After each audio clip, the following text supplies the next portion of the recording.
ლაილაი წარმოგიდგენთ პროგრამას ინფორმატორი.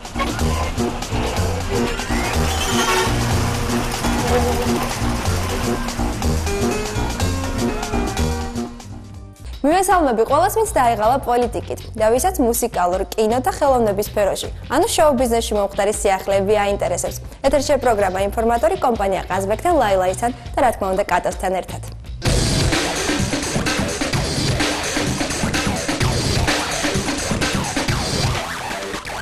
რეჟისორული ოჯახის ერთ-ერთმა წევრმა თორნიკე ბზიავამ ხატრული ფილმის პრეზენტაცია მოაწყო კინოთეატრ ამირანში. ფილმი ეჟან იონესკოს ნაწარმოებ ორთა ბოდვის მიხედვით არის შექმნილი და ბოდვა ჰქვია.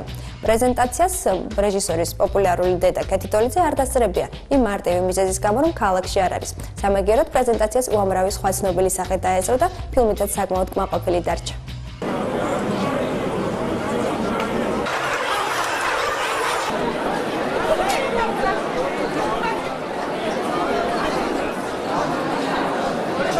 ეს უკვე მეორე ფილმია მისი, როგორც მე ვიცი, ხომსტორია და ძალიან ისეთ გულისფანცქალი და ისეთ იმედიანად უყურებ, რომ ჯერ არ მინახი ალბათ, რომ გამოვალ მერეც თუ დამელაპარაკებით, ალბათ უფრო მეც გეტყვით.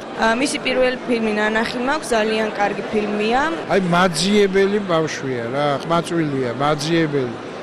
და ამავე დროს ჩამოყალიბებული პროფესიონალი კინემატოგრაფისტი იზრდება.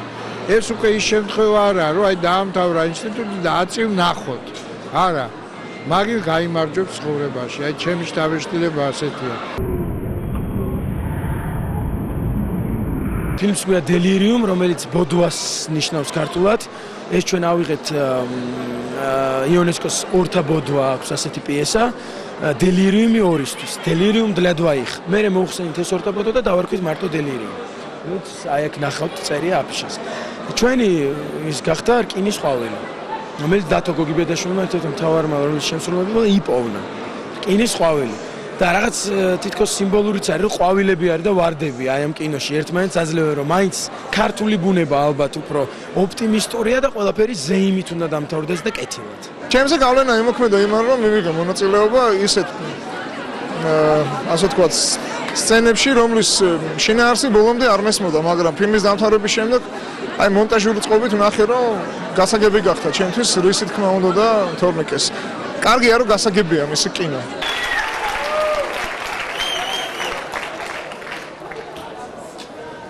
გამარჯობათ.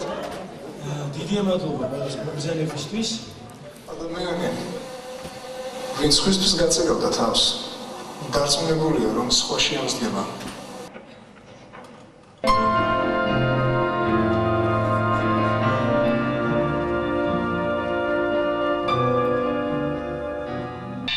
დილიდან ჯარი შემოვიდა და ისევ დაინცეს.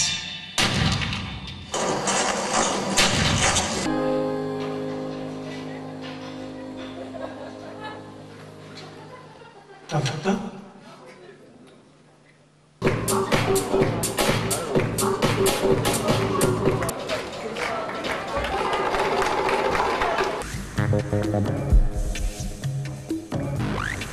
სატელევიზიო არხებზე საახალწლო ციებ-ცხელება კარგი ხანია დაწყებულია. 2003 წლის ბოლოს სტუდია მაესტრო და ბასტი ბუბუ ძალიან დამეგობრდნენ. ამ მეგობრობის მიზეზი, რა თქმა უნდა, მაესტროსა და ბასტი ბუბუს ერთობლივი საახალწლო პროექტია. ამჯერად ბასტი ბუბუელებმა მაესტროს წამყვანები საახალწლო კარუსელში მიიწვიეს. გადაცემის სრულ ვერსიას 31 დეკემბერს იხილავთ. მანამდე კი ნახოთ თუ როგორ მიმდინარეობდა გადაღებები. ჩემთან ერთად წარუძღვება ბასტი ბუბუ კარუსელს. დღეს ხდება ორი შემოქმედებითი ჯგუფის შეერთება, ეს არის მაესტრო ბასტი ბუბუ. დღეს ტიპოვი დაიწყო.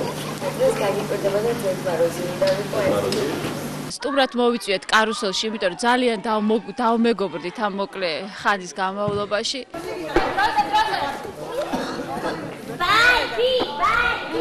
ერთობლივი პროექტის გადაღება მიმდინარეობს, რომელიც ეთერში იქნება 31-ში დილით. ძალიან ისეთი მხიარული საზოგადოება ყავს კარუსელში. სულ სიჭირი მეგულში მე მრავალ ბავშვია. რადგან სულ ყველა ამ პროექტში მონაწილე მსახიობი, ბავშვებიც და დიდებიც დღეს აქ არიან, იწერება ეს ბოლო ჰიმნიც. ერთობლივად მუშაობს ბასტი ბუბუს რეჟისურაც და მაესტროს რეჟისურაც აქ არის სულ ყველა. ხო და აი რა ვიცი, აი ნახოთ, მე მგონი კაი გამოას, განწყობა საზეიმო გვაქვს. დეკორაციაც ლამაზია.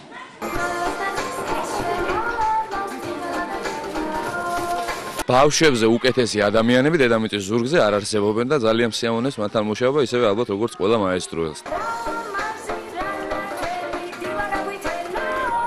აი გოგიჩა როგორ მოიქცევა? კი არა, ჩვენ როგორ მოიქცევით და დაგვსვავს თუ არა კარუსელზე, არ ვიცი და მე ვნახოთ. დამწვრები ასევე ეს თამაშო შეგიძლია. აი ერთო დამწვრები უამრავი, როგორც წაფული ასევე საღამო. მაესტროს წამყვანები ხა თამაშობენ დიდობანას, თორე ისევ ისინიც ბავშვები არიან, ხო ხედავ, ზოგი წრუწუნა, ზოგი წუნა, ზოგი კრაკადილგენა, ზოგი ფიფქია, ასე რომ კი დღეს შეუძლიათ კარუსელზე დასხდნენ. თანაც უფასოა ეს კარუსელი, ბილეთებს არ ვყიდით დღეს და საქველმოქმედო კარუსელი გვაქვს მაესტროსათვის. ნუ გეშინია, არაფერი არ დაგემართება. რა მოგივიდა, რა იყო, არაფერი. ალო. ტანი რომ მიტყვიანებს.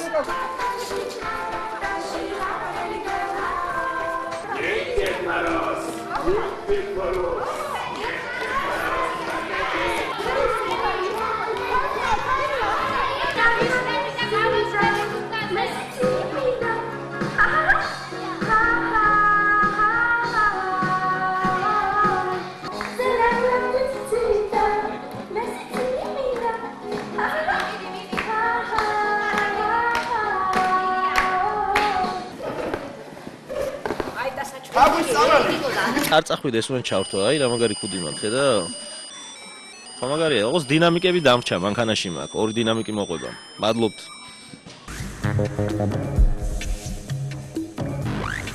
გალერეა ჰოფში ერთდროულად ორი გამოფენა გაიხსნა, ერთ-ერთ მათგანს საშობაო გამოფენა ერქვა, სადაც რამოდენიმე მხატვრის ნამუშევარი იყო წარმოდგენილი, ხოლო მეორე თავიდან ბოლომდე თენგიზ მირზაშვილის, იგივე ჩუპჩიკას ნამუშევრებით იყო დაკომპლექტებული. უფრო დაწვრილებით ამის შესახებ ჩვენ სიუჟეტიდან შეიტყობთ.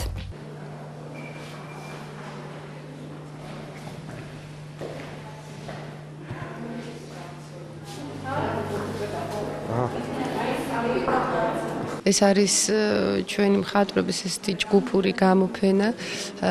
დავარქვით საშობაო უბრალოდ სიმბოლურად, ვინაიდან აქ თემატიკა ყველა ნამუშევრის არ არის საშობაო, მაგრამ ყველა ნამუშევარი არის მაჟორულ კოლორიტში შესრულებული და ქმნის მე მგონი ამ დარბაზში საკმაოდ სადღესასწაულო და ესეთი მაჟორულ განწყობას. მე მქონდა ამის ვარიანტი ადრე გაკეთებული ადრე და ეხლა კიდე მინდა რაღაც სერია გავაკეთე.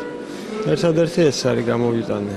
პერსონალური მქონდა, მაშინ მქონდა მთელი ბევრი ნამუშევარი მქონდა, მაშინ თავისთავად და ახლა ჯგუფურში მე მგონი საკვარისი ერთი ცალი რომ მაქსიმუმ ორი ხო. ჩემი ორია ნამუშევარი, თემა პრინციპში სპეციალურად არ არის შეგნელი ამ ესეთი საშობაო ან რამე ესეთი თემა, უბრალოდ ამ სტილში მუშაობდა, ეგ ორი ნამუშევარი გავიტანე, სიურრეალისტი ვარ პრინციპში და ეგ.